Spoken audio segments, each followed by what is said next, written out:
Kami atas nama umat Islam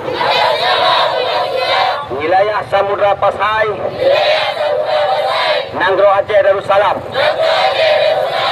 menyatakan sangat tersinggung dan sangat marah dengan pernyataan Menteri Agama Yakut yang menyamakan suara azan dengan gonggongan anjing. Maka oleh karena demikian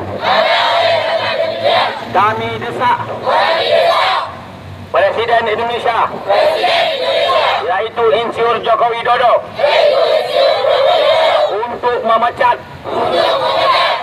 Menteri Agama Yakut dari jabatan Menteri Agama.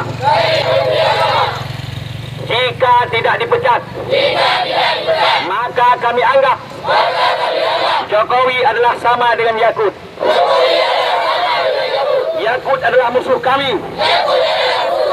Jokowi juga musuh kami. Jika Yakut tidak dipecat dari jabatan Menteri Agama. Kemudian kami desak